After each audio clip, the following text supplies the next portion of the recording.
Hey everyone, I'm Laura, and on my 32th birthday, my whole world flipped upside down in a way I never saw coming. I'd been scrimping and saving for months, skipping little treats like my favorite coffee runs, just to buy this gorgeous designer dress that made me feel like $1 million. I was so thrilled to celebrate at one of Chicago's fanciest spots, imagining laughs and good times with the people I loved. But then my niece Chloe, with this cold look in her eyes, purposely flung her cranberry drink right across the table at me. The bright red juice soaked into my cream-colored silk like a spreading wound, and time just froze while I sat there in shock, feeling my heart sink. "Now you look as cheap as you really are," she said with a mean little smirk, her 17-year-old face twisted with spite that cut me deep. My mom Susan just reached over and patted her hand like it was no big deal, like she was proud or something. I forced a smile on the outside, but inside it felt like something shattered, a piece of my heart that had been holding on for too long. If you're watching this, please give it a like, hit subscribe, and tell me in the comments where you're from. You won't believe the twist that came next. It's a story that'll make you feel all the feels. I've always been the one who steps up in my family, the reliable sister who keeps things together while everyone else seems to drift. Back home in our small town, my sister Megan jumped from one job to another, moving apartments every few months like she was chasing something she could never catch. Meanwhile, I packed up my dreams and headed to Chicago, where I poured my soul into building a marketing career from scratch. It wasn't easy. I remember all those endless nights, staring at my computer screen until my eyes burned, fueled by nothing but determination and cheap takeout. Through sheer grit and a bit of luck, I climbed the ladder from a basic office assistant to senior manager at one of the biggest companies around here. My cozy apartment with its view of Lake Michigan became my safe haven, a reminder of every late shift and tough decision that got me there. And don't get me started on my closet full of outfits I'd picked out so carefully, or the nice car I finally treated myself to after that big raise. It all felt like proof that hard work pays off, even when life throws curveballs. Megan, who's 3 years older than me, chose a completely different road, one that tugged at my heartstrings even as it frustrated me. She got pregnant with Chloe when she was just 20, left community college behind, and went through a string of boyfriends who never stuck around, along with jobs that barely paid the bills. I never once judged her for it. I knew life can be messy and unfair, but somehow, I ended up being the one who caught them when they fell. "Laura, the landlord's on my case again about rent. Can you spot me just this once?" Became this heartbreaking routine, month after month, her voice always sounding so desperate over the phone. Or, "My old car's acting up, and Chloe's got her ballet recital. Could you send a little cash?" It pulled at me every time, making me feel like I had to step in. A couple years back, I added Megan to my emergency credit card, thinking it'd be for real crises, like doctor visits or car repairs. But instead, it turned into her way to splurge on things like fancy bags, quick trips out of town, and dinners at places way beyond her budget. I'd open the bill each month, see those charges, and just pay it quietly, telling myself that's what sisters do. Family sticks together, right? It made me feel needed, but deep down, it also left me exhausted and a little empty. When Chloe hit 16 and started needing wheels to get to school and her dance classes, my heart went out to her. I remembered being that age, feeling trapped without independence. So I went out and bought a solid, safe sedan, nothing flashy but reliable enough to keep her protected on the road. I put it in my name for the insurance, figuring it'd save money, and told her, "You can drive this until you finish high school, sweetie." But I saw her face drop when I said drive instead of keep, like it wasn't enough, and that stung more than I let on. My mom, Susan, had set this whole uneven pattern in motion way back when we were kids, and thinking about it now brings up all these old hurts. At our piano recitals growing up, I'd practice for hours to get every note perfect, only to get a quick good job from her while she was already looking away. But Megan could mess up half the song, and Mom would clap like crazy, saying how brave she was for trying. It was the same with school. My scholarships were lucky breaks, but Megan's struggles were always so tough on her. As we got older, it didn't stop. My job promotions got brushed off with, "Don't burn yourself out, dear," while Megan's latest setback was met with endless sympathy. "Money isn't everything, Laura," she'd say when I shared my raises. But then she'd gush about how Megan had such a kind spirit, even as her money troubles piled up. It made me feel like I was always chasing something I could never catch, their real pride. As my birthday rolled around, I decided this year had to be special. I'd make it a turning point, something to remember for all the right reasons. I booked a table at Alinea, one of Chicago's top spots, picturing us all together in a beautiful room, toasting to better days. I'd wear something amazing, invite my best friends and family, and maybe, just maybe, surrounded by the world I'd built, they'd finally get it. Looking back, my heart breaks for how much I was still begging for their okay, how badly I wanted their love to match mine. Success, I thought, would be the key. They'd see my hard work and beam with pride. I didn't realize yet that some folks are set on not understanding you, especially when your wins shine a light on their own tough spots, making them feel small. Putting together my birthday bash became this big emotional project for me. I dove in headfirst, planning every detail like it was my lifeline. Alinea needs reservations months ahead, so I set an alarm and called the second their lines opened, my heart pounding as I snagged a private room for 8 on my actual birthday. It felt like fate, like this night was meant to heal old wounds. Next came the dress.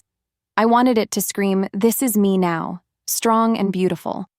I spent weekend after weekend browsing stores, trying on outfits that didn't quite click, until I found this stunning cream Stella McCartney silk dress that hugged me just right, with delicate crystals sparkling along the top.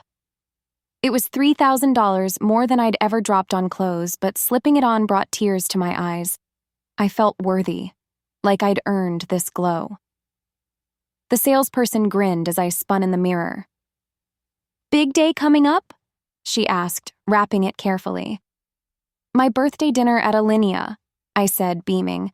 "Sounds romantic. Your hubby must be excited." I shook my head with a laugh.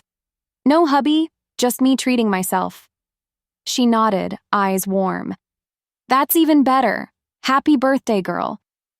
I sent out invites 6 weeks early, my fingers trembling as I hit send. My close friends replied right away, all excited. My college buddy Kate, now a doctor for kids, my work pal Jasmine, and Daniel with his husband Ryan from down the hall. They even offered to help decorate or plan games, making me feel so loved and seen. But reaching out to my family stirred up all these mixed feelings, like a knot in my stomach I couldn't untie. I called Mom first, my voice hopeful. "It's a Thursday night," she sighed, like it was already a hassle. "That's a long drive into the city after work, Laura." "I get it, Mom. I can hire a car to pick you up if that makes it easier." "We'll see. I'll check with Megan. Chloe might have her dance lesson." My chest tightened, but I pushed on. "It's at Alinea, and the spot was tough to get. I'd love if you all came. It means a lot." "We'll try," she said, but her tone said otherwise, leaving me with that familiar sting of being an afterthought. Megan's reply hit even harder, her voice laced with that edge I knew too well. "Alinea, isn't that super pricey?" "It's on me," I said quickly. "For everybody. Just come and enjoy."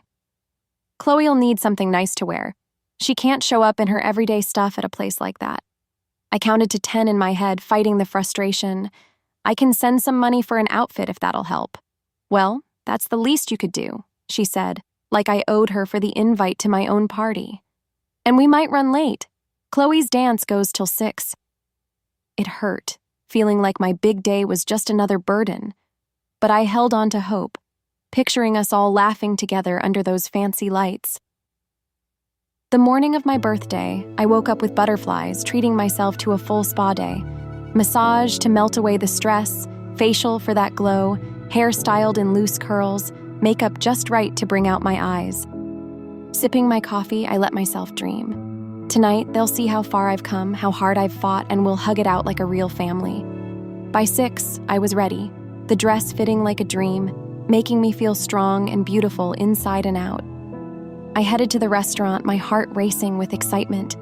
The staff knew my name right away. "Happy birthday, Ms. Hayes. We've got your room set up. Champagne chilling just like you asked.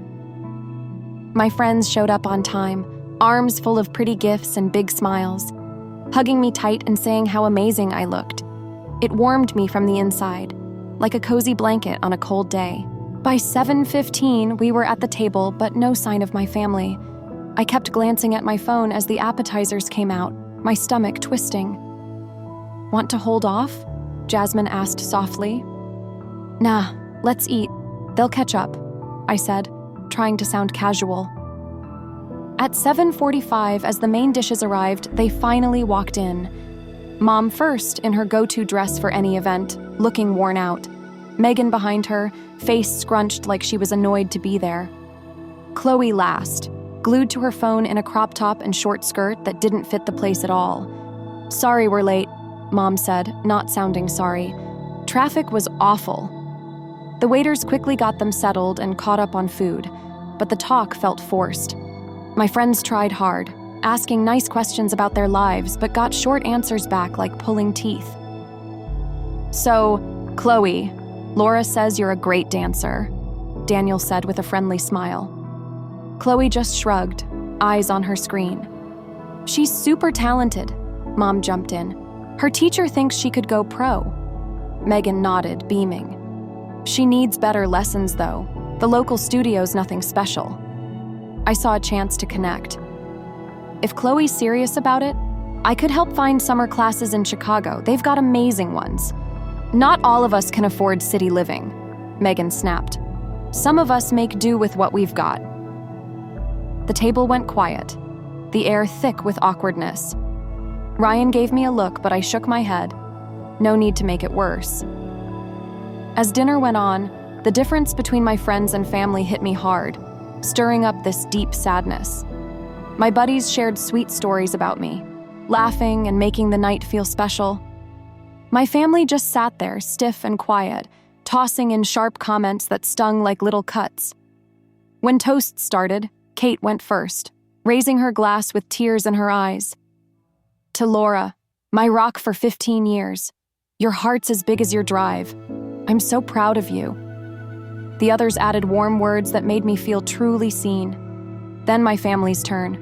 Mom said flatly, "Happy birthday, dear. 34 already. Time flies." Megan half-heartedly lifted her glass. "To my little sis, always aiming high while we keep our feet on the ground." Chloe didn't even look up, too busy typing. Gift time hurt even more. Kate and Jasmine got me a custom leather case with my initials, thoughtful and perfect for work. Daniel and Ryan gave a spa getaway with a card full of love. Each one made me choke up with gratitude. Then Megan's, a cheap scented candle in a discount bag, $10 tag still on, and a gas station card saying "Happy B-Day, sis" with scribbled names.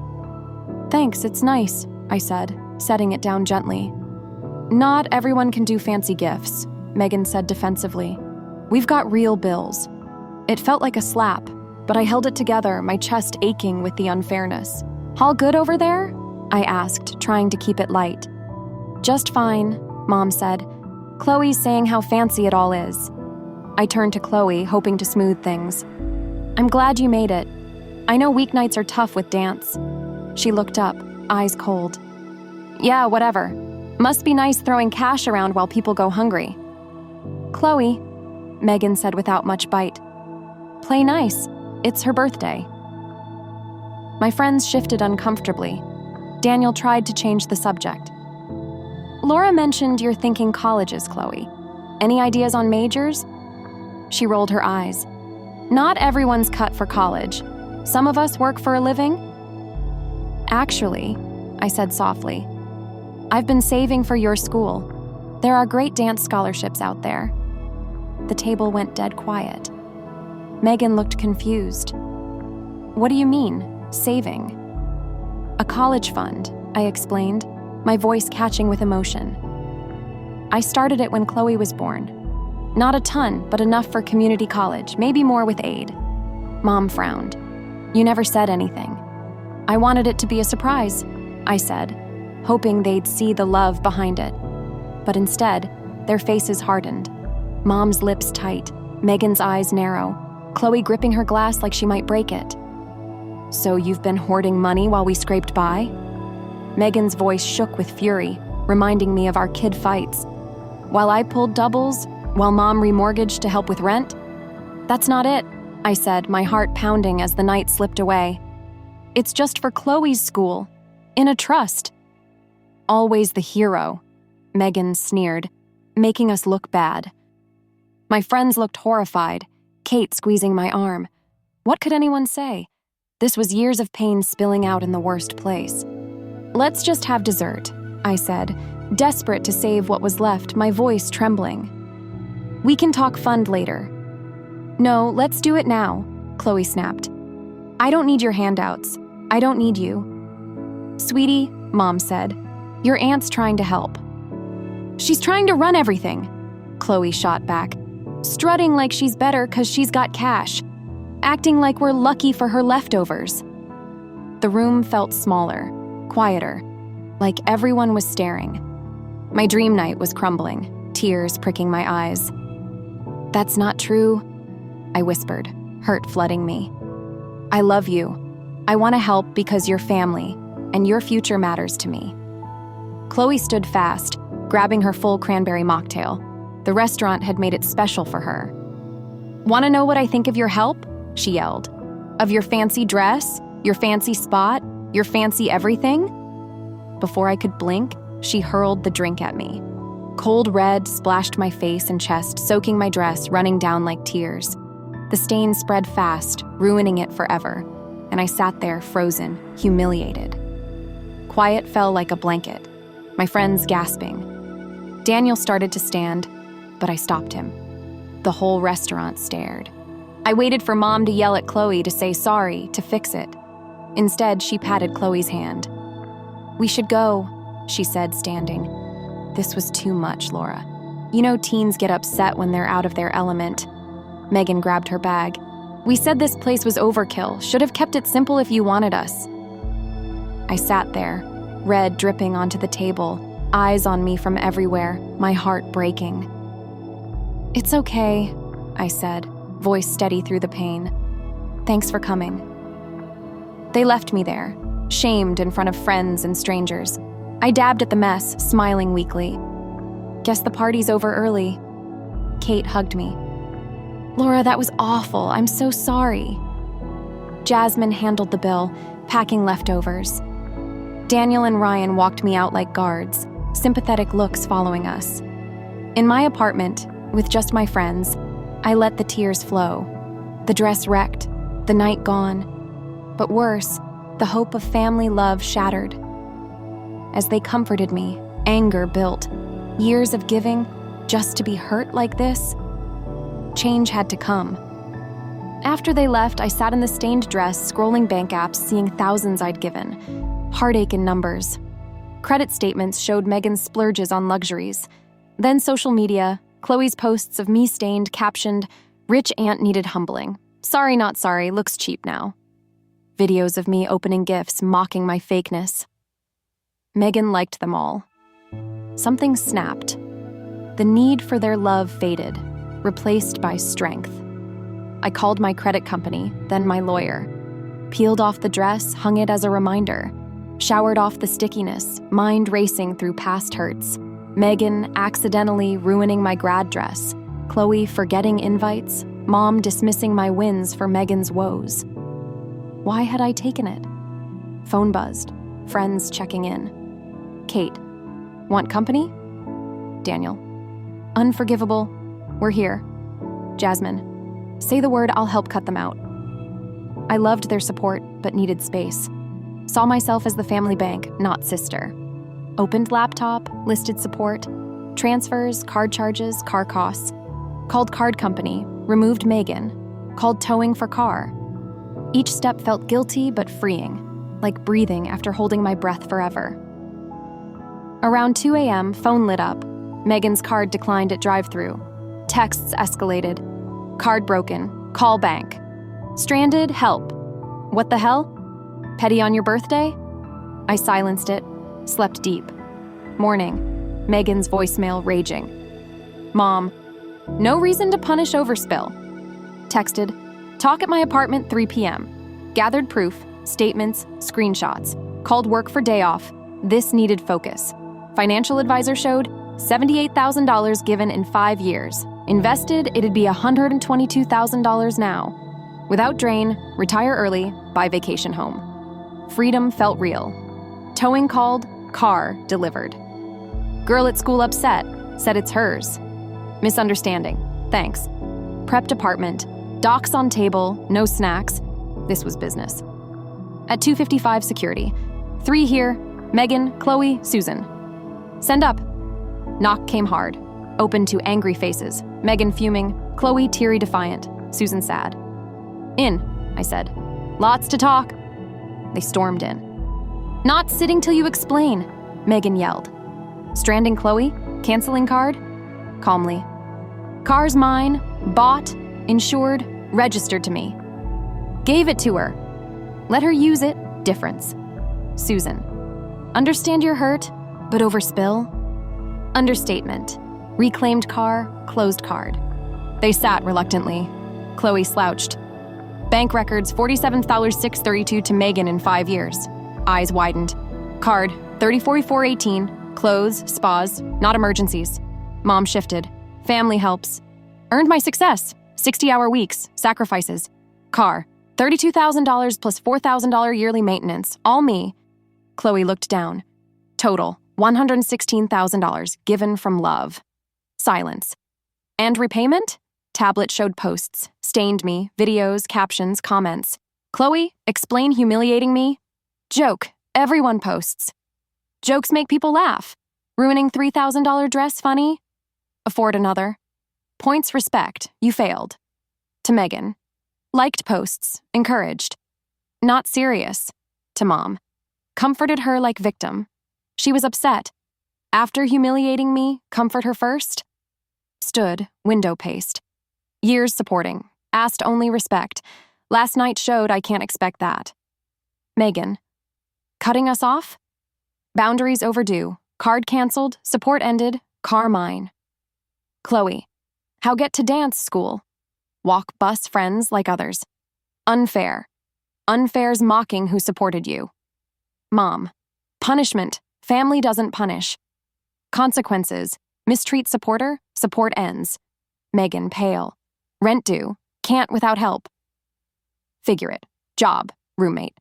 Dance. College fund. Funds for education. Trust. Dance. Budget yourself. Chloe. Not taking college money? No. Education only. Extras over. Silence heavy. Usual tricks failed. Can't believe this, Mom said. After everything. What everything? Supported you when? Celebrated me without jealousy? Shown 10th consideration? No answer. Megan. Okay, sorry. What fix? Not hasty apology, broken patterns, decades to repair. Done with us? Chloe cracked, fear real, softened. Not done. Done enabling. Done ATM. Done disrespect. Gathered papers. Reflect. What given ver's taken. Treatment match love? Mom uncertain. Now? Live within means. Budget without me. Decide if I'm worth respect. Opened door. Love you, but no conditional love. Disrespect. They left quiet. Mom paused. Never meant hurt. No, but did. Live with consequences. Door shut. Alone. Felt free. Weight gone. Future mine. 6 months flew by. Each day a quiet step toward something better, like watching a garden grow after a storm. Spring bloomed into summer's warmth, then eased into fall's crisp air, and my life shifted in ways that filled me with quiet joy and a bit of wonder. That first month after our big talk was the roughest, my heart aching like a bruise that wouldn't fade. My phone never stopped pinging, messages swinging from mad rants to desperate begs to guilt trips that tugged at old wounds. I'd answer straight facts to real questions but shut down the emotional games, reminding myself I deserved peace. Slowly, the storm quieted, then went silent for 2 whole weeks, a mix of hurt and relief, like finally catching my breath. Then Chloe texted something simple that sparked a tiny hope. Got a job at the mall. Saving for a car, not asking for help. Just FYI. No demands, no blame. Just her trying. It felt like the first green sprout in bare soil.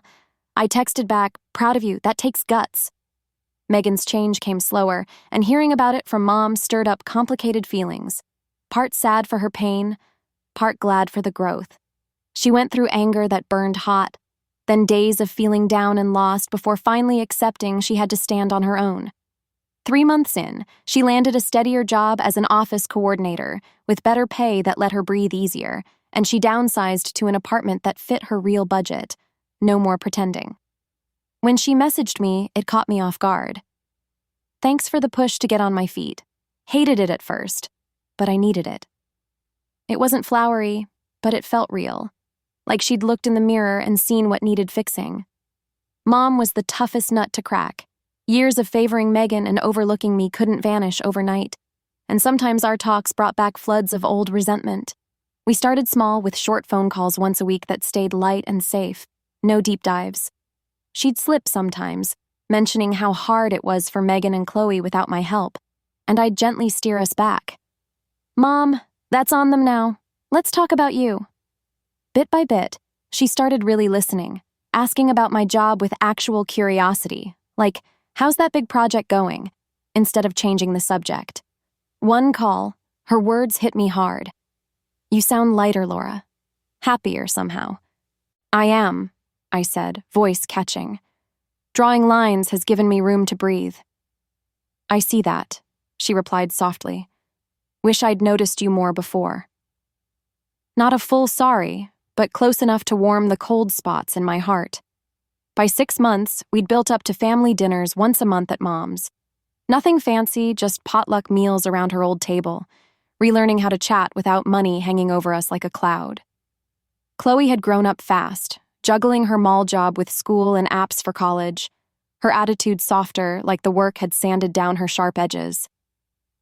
At one dinner, she pulled me aside after, her eyes nervous but determined. We strolled in Mom's backyard as the sun dipped low, the air sweet with flowers. "I gotta say sorry for real," she said, meeting my gaze. "What I did at your birthday was mean and dumb. I was so jealous. Your life looked perfect, easy, while ours felt stuck." "It wasn't easy," I said, my throat tight with memories. "I hustled every day for what I have, made tough calls." She nodded. "I get that now. Flipping burgers has taught me a lot." I chuckled. "Bet it has." "I like earning my own cash," she added. "Feels good knowing it's mine, not handed over." "That's independence," I said. "Tough, but worth it." Hesitant, she asked about the fund. "Still there?" "Always, for school," I assured her. Relief washed over her. "Thanks. Applying to in-state places with dance, keeping it real." "Smart move." Heading back, she paused. "We good? You and me?" "Getting there," I said honestly. "Trust builds slow." Megan's shift touched me deepest. She dug deep, finding strength she didn't know she had without my backup. Taking evening classes in bookkeeping, aiming for a real career path. Over a sister lunch, just us, simple sandwiches, she opened up. "I was mad at you forever. Your freedom, your wins. It felt unfair, like you got lucky while I struggled with a kid and everything." "And now?" I asked, heart pounding. "Now I see we both chose paths. Yours worked because you owned them. Not my fault, not yours." It was our first real talk as equals, no walls, and it healed something broken between us. Mom took longest, but little changes added up. She treated us more even, praising my wins without rushing to Megan's stories. After one dinner, she held my hand in private. "I let you down as a mom," she said, eyes shiny. "Always helped Megan more 'cause she seemed fragile. Took your toughness for granted, sorry Laura, for real." Tears came then, words I'd craved forever. "Thanks, Mom. That means everything." My own world bloomed too. Without the constant pull, I had time for me. Joined a painting class I'd eyed forever, went on dates without guilt, even flew to Italy for 2 weeks, wandering streets and soaking in sunsets like a dream come true. As my 35th birthday neared, I almost skipped celebrating. The last one's hurt lingered. But Kate pushed. Don't let one mess steal your joy. Do it your way. So I hosted small at Mom's.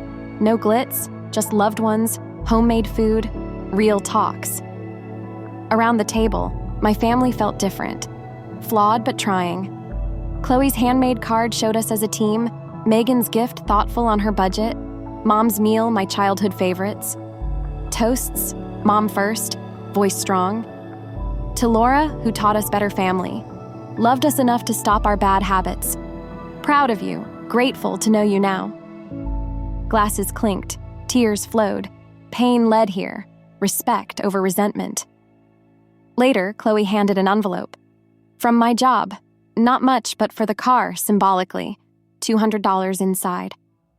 Chloe, no need, I started. Want to? She said. Shows I get it. Took it, seeing growth. Driving home, I thought, love sometimes means no. Boundaries spark growth. Families break to rebuild stronger. Ours healed slow with slips, but hope grew. Mutual care, not obligation. Standing up gave them chance to rise, me to be loved right. If you faced entitled family or boundary struggles, share below. How handled? What helped? Like, subscribe, share if this touched you. Remember, tough choices bring healing. Thanks for hearing my heart. Find strength for your boundaries.